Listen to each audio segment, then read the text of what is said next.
अस्सलाम वालेकुम नाज़रीन, पॉलिटिकल डिबेट सां गॾु मां आहियां जी मेज़बान साइमा बाब। अॼु प्रोग्राम में नाज़रीन गुफ़्तगू कंदासीं PTI जे एहतजाज जे हवाले सां। जीअं तव्हां ॾिठो गुज़िरियल हफ़्ते PTI पारां एहतजाज कयो वियो ऐं बानी PTI सां हिन वक़्त ताईं मुलाक़ात न थियण खां पोइ जेका मुल्क अंदरि जेका ॾफेड़ वारी जेका सूरत हाल आहे हुनमें इज़ाफ़ो थींदो पियो वञे ऐं 4 नवंबर खां 29 नवंबर ताईं बानी PTI सां मुलाक़ात न पई कराई वञे, जंहिं हवाले सां KP जे CM पारां एहतजाज बि कयो वियो आहे ऐं 7 डिसंबर ताईं एहतजाज जो भरपूर ऐलान कयो वियो आहे। हिन एहतजाज खां पोइ PTI जे हवाले सां जेके शक शुबात आहिनि ऐं जेको मुल्क अंदरि जेका हिकिड़ी स्टेबिलिटी जी ॻाल्हि कई वञे थी उहा केतिरी उन ॻाल्हि में सदाकत आहे ऐं हिन वक़्त ताईं PTI बानी जी मुलाक़ात न कराइण जे पोयां हुकूमत वटि आख़िर छा स्ट्रेटेजी आहे, इन सॼी सूरत हाल ते ॻाल्हाईंदासीं। असांखे हिन वक़्तु फ़ोन कॉल ते जॉइन कयो आहे वफ़ाक़ी हुकूमत जा तर्जुमान आहिनि राजा अंसारी साहब। राजा अंसारी साहब, वरी महिरबानी त वक़्तु ॾिनो।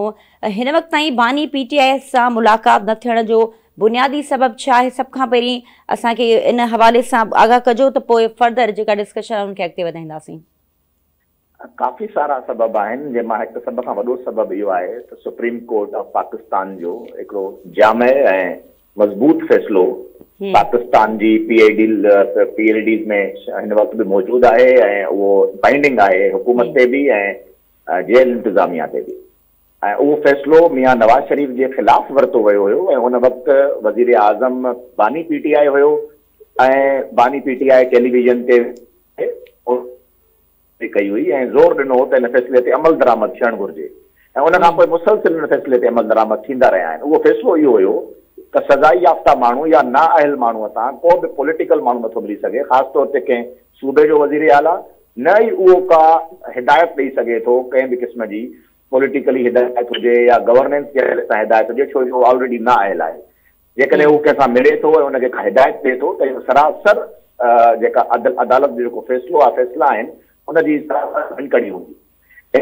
हिकु त इहो सबबु आहे त अदालती फ़ैसिलो मौजूदु आहे त नाअहल मुजरिम सां कोई बि इन क़िस्म जी पॉलिटिकली मीटिंग नथी थी सघे।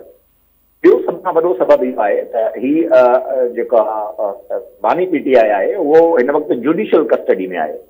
उहो स्टेट जी कस्टडी में न आहे, जुडिशियल कस्टडी अदालत जी कस्टडी में आहे ऐं अदालत जी मिलियल सज़ा भोॻे रहियो आहे।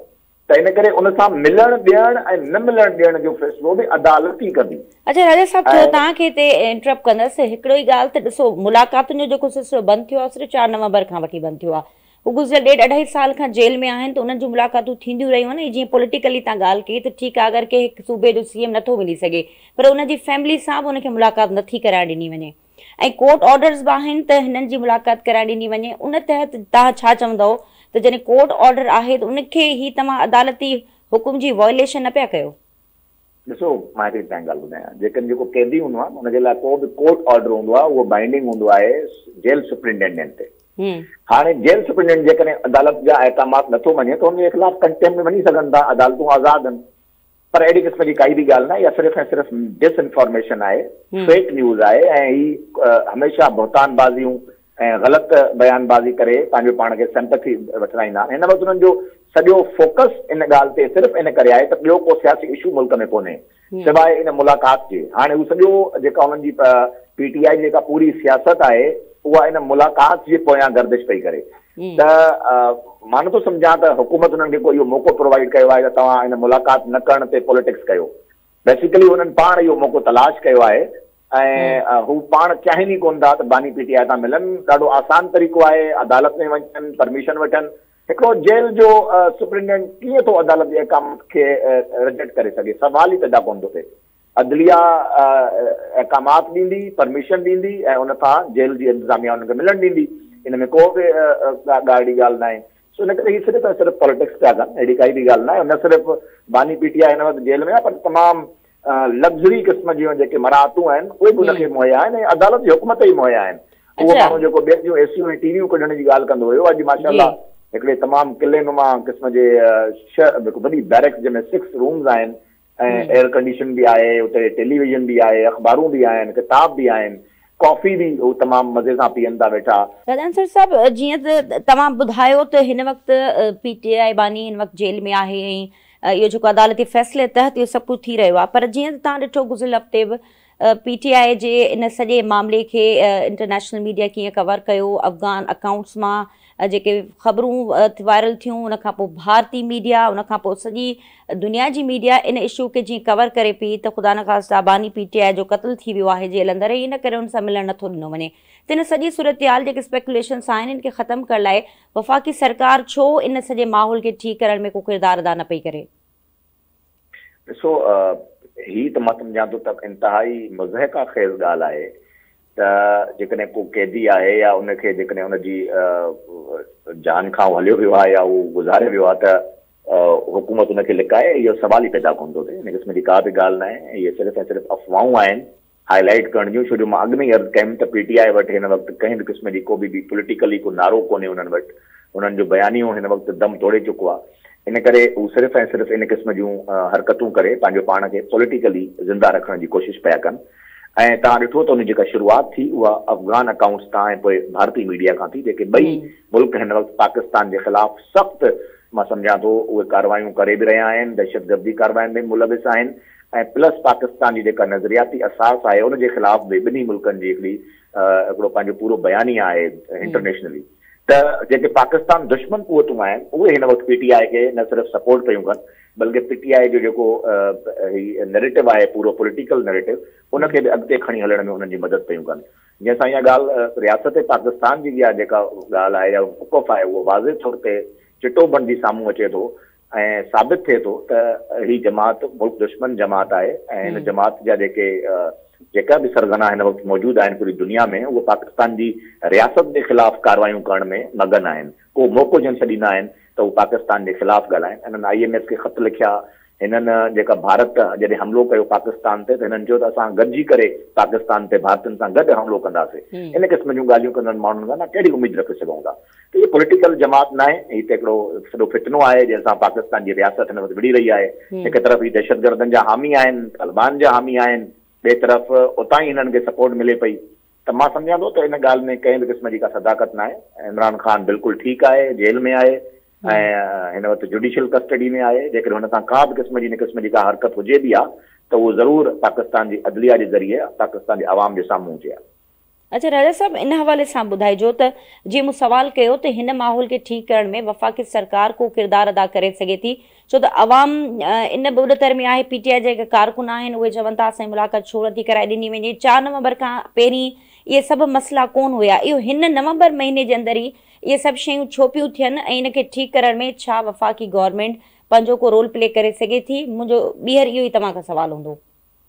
ॾिसो, वफ़ाक़ी सरकार हुजे या पाकिस्तान मुस्लिम लीग नून बहैसियत जमात हुजे, असां हमेशह पाकिस्तान तहरीक इंसाफ़ खे राय रास्त ते आणण जी कोशिशि कई आहे। असां हमेशह उन्हनि खे ॻाल्हियुनि जी पेशकश बि कई आहे, उन्हनि खे जमहूरी प्रोसेस में आणण जी बि कोशिशि कई आहे। पर छो जो ही मुल्क दुश्मन अनासिर आहिनि, हिननि जूं जेके वाॻूं आहिनि उहे कंहिं ॿिए जे हथ में आहिनि ऐं इंटरनेशनल जेके आका आहिनि हिननि जा उन जे चवण ते हिननि जूं सॼियूं पॉलिसीज़ आहिनि त हिननि खे असां इंगेज करे कोन था सघूं। ही राति जो हिकिड़ी ॻाल्हि कंदा आहिनि, सुबुह जो ॿी ॻाल्हि कंदा आहिनि। सो इन करे हिननि खे पॉलिटिकली डायलॉग में इंगेज करणु तमामु मुश्किल आहे। हिननि जे मथां एतमाद हिन वक़्तु मां सम्झां थो का बि पाकिस्तान जी सियासी जमात जे मथां एतमाद करण जी पोज़ीशन में न आहे। इन करे वफ़ाक़ी सरकार कंहिं बि क़िस्म सां इन मामले में वफ़ाक़ी सरकार हिननि जी हेल्प नथी करे सघे, छो जो वफ़ाक़ी सरकार हिन में धुर न आहे। हीउ मामिलो हिन वक़्तु मुकमल तौर ते PTI ऐं अदालत जे विच में आहे। उनखे सज़ा मिली चुकी आहे ऐं उहे जूं अपीलूं जेके आहिनि उहे ज़ेरे समाअत आहिनि ऐं उहो अदालत जो क़ैदी आहे ऐं जुडिशियल कस्टडी में आहे। इन करे रियासत पाकिस्तान या हुकूमत पाकिस्तान जो मां सम्झां थो, ख़ासि तौर ते जेके असां हुकूमत जी ॻाल्हि कयूं, हुकूमत जो हिन में को बि किरदारु न आहे। हा, अलबत्ता रियासत जे ख़िलाफ़ जंहिं क़िस्म जूं ही कार्रवायूं अञा बि कनि पिया सोशल मीडिया ते, जंहिं क़िस्म जो बयानियो हिननि हलायो आहे, रियासत उन्हनि जे ख़िलाफ़ ज़रूरु एक्शन वठे पई। जिते जिते इहो महसूसु कयो वेंदो त ही जमात पाकिस्तान जे ख़िलाफ़ सरगर्मियुनि में मुलविस आहे, उते उते रियासत पाकिस्तान पंहिंजो एक्शन ज़रूरु वठंदी। ठीकु आहे। अच्छा राजन सर साहब, जीअं त KP जे CM पारां इहा ॻाल्हि कई वञे थी बार बार त एहतजाज असांजो हक़ आहे, असां एहतजाज कंदासीं, असां निज़ाम खे हलणु न ॾींदासीं ऐं गॾो गॾु हुननि इहा बि ॻाल्हि कई आहे त क़ौमी असेंबली ऐं सेनेट जे इजलास खे बि हलणु न ॾींदासीं अगरि असांजी मुलाक़ात नथी कराए ॾिनी वञे त तव्हां सम्झो था त इन सूरतहाल में हिन वक़्तु रिसेंटली DGISP जी प्रेस कॉन्फ्रेंस बि यकीनन तव्हां ॿुधी हूंदी ऐं जेका बॉर्डर सिक्योरिटी जी ॻाल्हि कई वञे थी, KP सम्झां थो त एहतजाज करणु हुननि जो हक़ आहे उहो बिल्कुलु एहतिजाज कनि। असां त उन्हनि खे हिकिड़ो मशवरो बि ॾिनो आहे त तव्हां बुख हड़ताल कयो, मरण घड़ी ताईं बुख हड़ताल कयो, छो जो तव्हां जो इहो नारो ऐं नज़रियो हाणे इहो वञी बचियो आहे त असांखे इश्क इमरान में मरणो आहे, त पोइ तव्हां बुख हड़ताल कयो, ज़्यादा बहितर आहे। बाक़ी जेको इहो चवनि त असां क़ौमी असेंबली या सेनेट जूं कार्रवाई न हलणु ॾींदासीं, इन जो मतिलबु आहे ही चवनि था असां मुल्क खे न हलणु ॾींदासीं। त मुल्क जा जेके निगहबान आहिनि, मुल्क जा जेके मुहाफ़िज़ आहिनि, उहे जागनि पिया, उहे ताक़तवर आहिनि ऐं उन्हनि खे हिननि जी ख़ाम ख़्याली आहे त ही मुल्क खे न हलणु ॾींदा। मुल्क इनशाला हलंदो ऐं इन क़िस्म जूं जेके शयूं आहिनि मां सम्झां थो उन्हनि खे बि उन तरफ़ न वञणु घुरिजे। अलबत्ता एहतिजाज कनि था, मोस्ट वेलकम, ज़रूरु एहतिजाज कनि, असांखे हुन में को बि एतिराज़ न आहे। उन्हनि खे वधीक सुठो ऐं मौसर एहतिजाज करण जी जेका आहे उहा एडवाइज़ कयो आहे उन्हनि खे। अच्छा राजन सर साहब, 7 डिसंबर जी तारीख़ ॾिनी आहे, सोहेल अफरीदी साहब उन्हनि चयो आहे त जेको आहे उहो फाइनल फ़ैसिलो कंदासीं ऐं बानी पीटीआई खे ॿाहिरि कढंदासीं। त इन हवाले सां हिन वक़्तु हुकूमत वटि छा स्ट्रेटेजी आहे, छा तव्हां प्लान कयो आहे, हिन एहतिजाज खे कीअं तव्हां बहितर नमूने सां डील कंदा, छो त बानी पीटीआई जी भेणुनि ते तशद्दुद बि कयो वियो, उनखे मारकुट इन एहतिजाज खे जीअं डील कयो वियो, तव्हां सम्झो था त मुनासिब तरीक़ो आहे ऐं ईंदड़ जेके एहतिजाज थींदा छा वफ़ाक़ी सरकार उनखे बि ईअं ई डील कंदी? न न, असां इन शइ जे बिल्कुलु ख़िलाफ़ आहियूं। वफ़ाक़ी सरकार कंहिं बि क़िस्म जे तशद्दुद जी क़ाइल न आहे ऐं असां हमेशह अदम तशद्दुद जी ॻाल्हि कई आहे। हिन वक़्तु जेको सॼो सिनेरियो आहे, हिकु त ही हिननि खे को बि अहिड़े क़िस्म जी सख़्ती कोन्हे, ही हथ ठोकियूं पंहिंजूं वीडियोज़ ठाहे पंहिंजे माण्हुनि सां हिकिड़ो अजीब ग़रीब क़िस्म जूं हरकतूं करे ऐं हिकिड़ो फेम हासिल करण जी कोशिशि पिया कनि। इन क़िस्म जी काई बि ॻाल्हि न आहे, को तशद्दुद बानी पीटीआई जी भेण ते न थियो आहे। असां तूं चयोसीं तशद्दुद थियो आहे, जेकॾहिं पुलिस वारनि तव्हांखे मतिलबु तशद्दुद कयो आहे त हुनजी ज़रे ज़रे जी तव्हां वीडियो हलायो था, हुनजी वीडियो आणियो मंज़र आम ते, तव्हां हिन वक़्त ताईं वरी वीडियो ताण बि कोन ॾिठी हूंदी। इन करे ही सिर्फ़ु ऐं सिर्फ़ु अफ़वाहूं आहिनि। बाक़ी ॾिसो, हिन वक़्तु इशू इहो आहे त बानी पीटीआई खे ॿाहिरि कढणु एतिरो इम्पोर्टेंट छो आहे, या उनजे लाइ मुलाक़ात करणु एतिरो इम्पोर्टेंट छो आहे। पाकिस्तान जेको वॾो सूबो आहे KPK, उनजे अवाम तव्हांखे वोट ॾिनो, तव्हां हुनजा CM आहियो, तव्हांखे सूबे जे अवाम जे लाइ कमु करणु घुरिजे। तव्हां सूबे जे अवाम लाइ त कमु कोन था कयो, तव्हांजी ॾींहं राति तव्हां इस्लामाबाद में अडयाला जेल जे ॿाहिरां वेठा आहियो। सूबे जो अवाम हिन वक़्तु तमामु घणो डिस्टर्ब पियो थिए। सो मां नथो सम्झां त इन क़िस्म जी काई बि ॻाल्हि आहे। तशद्दुद जे ख़िलाफ़ असां हमेशह रहिया आहियूं ऐं असां तशद्दुद पाण बर्दाश्त कया आहिनि, पर इन सॼे मामले जी तरफ़ क़ौम खे जेको माण्हू वठी वियो आहे उहो ख़ुदि बानी पीटीआई आहे, जेको जलसनि में बीही क़ौम जी तरबियत कंदो हुयो त मारदो, जलादो, घेरादो, पुलिस वारनि जा नाला खणी करे उन्हनि जे ख़िलाफ़ जंहिं क़िस्म जी ज़बान इस्तेमालु कंदो हुयो, हम तो फेंटी लगाएंगे, हम मारेंगे, हम ये कर देंगे, उहो सॼो मिज़ाज हिन वक़्तु क़ौम जो बणिजी चुको आहे। सो असां हिंग हुकूमत समझदारी सां कमु वठंदासीं। जेकॾहिं एहतिजाज जी कॉल ॾियनि था, ॾिसो एहतिजाज जी कॉल आख़िरी दफ़ो हिकु दफ़ो हूंदी आहे, आख़िरी दफ़ो ही बार बार आख़िरी दफ़ो कॉल आहे। तव्हांखे यादि हूंदो आख़िरी कॉल जे नाले सां हिननि हिकिड़ी तहरीक हलाई, उहा आख़िरी कॉल त ख़तमु थी वई, हुनखां पोइ हिकिड़ी ॿी कॉल आई, हुनखां पोइ टीं कॉल आई, हाणे अञा ई कॉल था ॾियनि। माण्हू हिननि ते हाणे एतमाद करणु माण्हुनि छॾे ॾिनो आहे ऐं अवाम हिननि खे बिल्कुलु बि हिन वक़्तु रिस्पॉन्स कोन पियो ॾिए। हिननि जा जेके बि एहतिजाज थिया आहिनि हाणे बि रिसेंटली माज़ी करीब में बि, उन में असां ॾिठोसीं त अवाम जेको वॾो अंग हिननि जा पंहिंजा जेके पेड माण्हू आहिनि, मुलाज़िम आहिनि या कुझु इन क़िस्म जा जेके अफ़रातफ़री कंदड़ माण्हू, इंतिशार पसंद माण्हू, उनखां अलावा त पाकिस्तान जी अवाम त हिननि खे बिल्कुलु रिजेक्ट करे छॾियो आहे। हिन जी एहतिजाज जी कॉल खे कोई ॿुधण लाइ तयारु न आहे।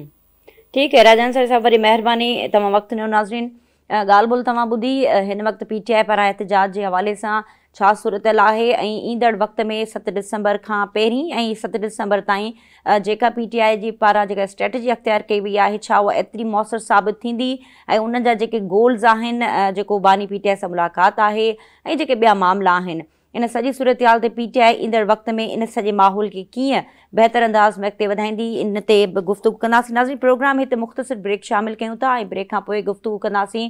DGISPR प्रेस कॉन्फ्रेंस कई ऐं उनखां पोइ नाइब वज़ीर आज़म हिकिड़ो अहम बयानु ॾिनो आहे अफ़गानिस्तान जे हवाले सां। रिसेंटली मौजूदा सूरत हाल में पाकिस्तान जा अफ़गानिस्तान सां जेके लाॻापा आहिनि ऐं भारती जेका स्ट्रेटजी आहे, उन सॼी सूरत हाल ते छा इम्पैक्ट पवंदो ऐं पाकिस्तान इन सॼे नैरेटिव लाइ छा काउंटर नैरेटिव बिल्ड कयो आहे, हिन ते ॻाल्हि ॿोल कंदासीं मुख़्तसिर ब्रेक खां पोइ।